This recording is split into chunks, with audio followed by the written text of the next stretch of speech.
Math मंत्रा channel पर एक बार फिर से सभी छात्रों का स्वागत है। सर्वप्रथम हम सभी छात्रों को 100 सब्सक्राइबर तक हमको पहुंचाने के लिए हम आप सभी छात्रों को धन्यवाद देते हैं। साथ ही साथ अपनी पूरी टीम यानी कि पीयूष मौर्य और प्रांजल मौर्य को भी मैथ मंत्रा चैनल धन्यवाद देता है। और आगे आने वाले एक पावन त्यौहार रक्षाबंधन का भी सभी लोगों को मैथ मंत्रा की तरफ से ढेर सारी शुभकामनाएं एवं बधाई। अब हम लोग एनसीईआरटी द्वारा संचालित कक्षा 10 की गणित प्रश्नावली 1.2 के प्रश्न संख्या 3 को पढ़ते हैं और फिर इस प्रश्न को हल करते हैं।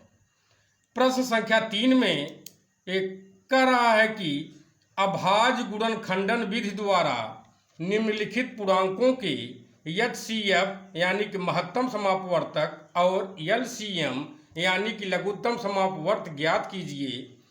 पहला क्वेश्चन 12, 15, 21, दूसरा 17, 23, 29, तीसरा क्वेश्चन 8, 9 और 25 यानी कि प्रश्न संख्या 3 में ये 3 भाग हैं जिनका अभाज्य गुणनखंडन हमको करना है। तो सर्वप्रथम हम प्रश्न संख्या 3 के भाग 1 की ओर आगे बढ़ते हैं। तो भाग 1 क्या है? ये कह रहे हैं कि 12, 15 और 21 का अभाज्य गुणनखंडन कीजिए। उसके बाद इन तीनों ही संख्याओं का एचसीएफ और एलसीएम ज्ञात कीजिए।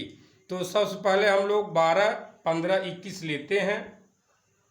12 का गुणनखंड अभाज्य गुणनखंड अगर हम करते हैं तो हमको मिलता है 2 दूनी 4 तिहाई 12। अब 15 की ओर आगे बढ़ते हैं तो 15 के अभाज्य गुणनखंडन हमको मिलते हैं 3 गुणे 5। अब 21 की ओर आगे बढ़ते हैं तो इसके अभाज्य गुणनखंड हमको मिलेंगे 3 गुणे 7। अब हम लोग इन तीनों ही संख्याओं का एचसीएफ ज्ञात करते हैं। जैसा कि सभी छात्रों को विदित है कि 2 या 2 से अधिक चाहे जितनी संख्याएं हों, एचसीएफ वही होता है जो संख्याओं के अभाज्य गुणनखंडन में उभयनिष्ठ होता है यानी कि कॉमन होता है। अब हम यहाँ देखते हैं तो तीनों ही संख्याओं के अभाज्य गुणनखंडन में सिर्फ एक संख्या हमको मिल रही है 3, जो कि तीनों में कॉमन है, इसलिए इसका एचसीएफ 3 होगा। अब हम लोग एलसीएम की ओर आगे बढ़ते हैं। एलसीएम कैसे ज्ञात करते हैं? आपको पहले भी बताया गया है कि प्रत्येक अभाज्य गुणनखंड में उन संख्याओं को सर्वप्रथम लिखते हैं जो अधिकतम बार हमको प्राप्त होते हैं। जैसे यहाँ पर हमको 2 बार प्राप्त हो रहा है, इसलिए 2 हम 2 बार लिख लेते हैं। फिर अगली संख्या 3, तीनों में सिर्फ एक ही बार प्राप्त हो रहा है, इसलिए हम केवल 1 बार लिखते हैं। अगली संख्या अब 5 जो कि 15 के अभाज्य गुणनखंडन में है, उसको हम लेते हैं। फिर 7 जो कि 21 के अभाज्य गुणनखंडन में है, उसको हम लोग लेते हैं यानी कि 7। अब इन सभी संख्याओं का हम गुणा करते हैं तो 2 दूनी 4, 4 तिहाई 12, 12 पंजे 60 यानी कि 60 गुणे 7 अगर हम कर दें तो 7 शून्य 0, 7 छंग 42 यानी कि हमको 420 प्राप्त होता है। इस तरीके से प्रश्न संख्या 3 के प्रथम भाग का जो उत्तर आपको मिला, एचसीएफ आपको मिला 3, जबकि एलसीएम आपको मिला 420। अब हम लोग प्रश्न संख्या 3 के भाग 2 की ओर आगे बढ़ते हैं। भाग 2 में हमारे पास 3 संख्याएं हैं 17, 23 और 29। अब 17, 23 और 29 तीनों ही संख्याएं क्या हैं? अभाज्य संख्याएं हैं। इसलिए अभाज्य संख्याओं का जब हम गुणनखंडन करेंगे तो 17 का गुणनखंडन क्या मिलेगा? 17 गुणे 1 मिलेगा। 23 का 23 गुणे 1 मिलेगा। 29 का 29 गुणे 1 मिलेगा। क्योंकि ये तीनों अभाज्य संख्याएं हैं, इसलिए इनके अधिकतम 2 ही गुणनखंड संभव हैं, जैसे 17 गुणे 1, 23 गुणे 1, 29 गुणे 1। अब इन तीनों ही संख्याओं के द्वारा हम HCF प्राप्त करने का प्रयास करते हैं। तो हम देखते हैं कि यहाँ पर सिर्फ एक ऐसी संख्या है जो तीनों में उभयनिष्ठ है, इसलिए हमारा HCF क्या हो गया, 1 हो गया। अब हम लोग LCM की ओर आगे बढ़ते हैं। तो LCM हमें क्या मिला, हम देखते हैं कि यहाँ पर उभयनिष्ठ कुछ भी नहीं है, इसलिए सीधे सीधे हम लिखते हैं 17 गुणे 23 गुणे 29। अगर आप चाहें तो गुणे 1 भी लिख सकते हैं। अब हम गुणा करते हैं तो हमको मिलता है, सर्वप्रथम 17 का गुणा 23 में करते हैं। तो 17 त्रिक 51, हाथ लगे 5, 17 दूना 34 और 34 5 39। अब गुणे हम 29 गुणे 1 करते हैं तो हमको क्या मिलता है, 29 मिलता है। अब 29 का गुणा 391 में करते हैं तो 9 का 9, 9 9 81, 1 हाथ लगे 8, 9 त्रिक 27, 27 और 8 35 हमको मिलता है। अब 2 का 2, 2 9 18 का 8, हाथ लगे 1, 2 तिहाई 6, 6 1 7। अब इनको जोड़ते हैं तो 9 2 1 3 8 5 13, हाथ लगे 1, 7 3 10, 10 1 11।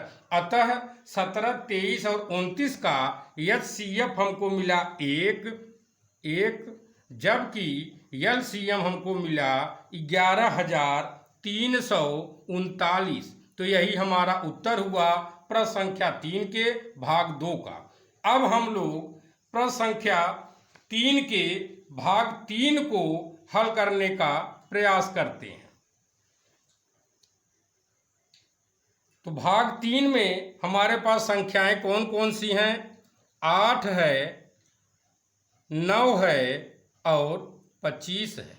बराबर 8 का गुणनखंडन करते हैं तो हमको क्या मिलता है, 2 गुणे 2 गुणे 2, यानी 2 दूनी 4 दूनी 8। 9 का करते हैं तो 3 गुणे 3। 25 का करते हैं तो 5 गुणे 5। अब हम लोग HCF ज्ञात करने का प्रयास करते हैं।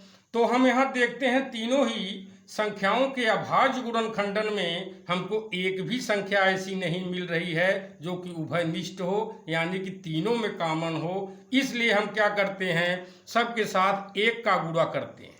और वैसे भी सभी छात्र जानते रहें, जब कभी भी आप संख्याओं का अभाज्य गुणनखंडन कीजिए और आपको HCF ज्ञात करना हो और आपके पास उभयनिष्ठ संख्या न हो, तो आप इसे हमेशा याद रखिए कि ऐसी संख्याओं का HCF सदैव 1 होता है। तो यहाँ भी इसका HCF क्या होगा, 1 ही होगा। अब हम लोग LCM की ओर आगे बढ़ते हैं। LCM के लिए अधिकतम बार जो आए सर्वप्रथम उसको लिखते हैं। तो 2 3 बार आया है तो हमने 3 बार लिखा है। अब 3 2 बार आया है तो हमने 2 बार 3 को भी लिख लिया। अब 5 2 बार आया है इसलिए 5 को भी हमने 2 बार लिख लिया। अब अंत में 1, सब में 1 ही बार आया है इसलिए हमने 1 लिख लिया।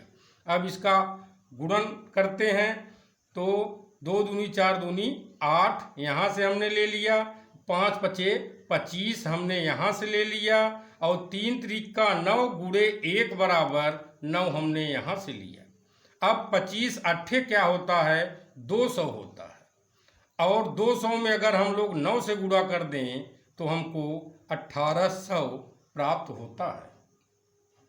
इस तरीके से यहाँ पर प्रश्न संख्या 3 का भाग 3 को जब हम लोगों ने हल किया तो इसका HCF हमको क्या मिला, 1 मिला, जबकि LCM हमको 1800 प्राप्त हो रहा है। यही आपका उत्तर है। तो इस तरीके से आज हम लोगों ने प्रश्न संख्या 3 को हल किया। अगर आप लोगों को यह अच्छी तरीके से समझ में आ गया हो तो हमारे चैनल पे आइए, चैनल को सब्सक्राइब कीजिए, वीडियो को लाइक कीजिए, ताकि आगे आने वाले सभी वीडियो का आप घर बैठे आनंद ले सके। आप लोगों ने इस वीडियो को देखा, सीखा, इसके लिए सभी छात्रों को मैथ मंत्रा चैनल की तरफ से कोट कोट धन्यवाद।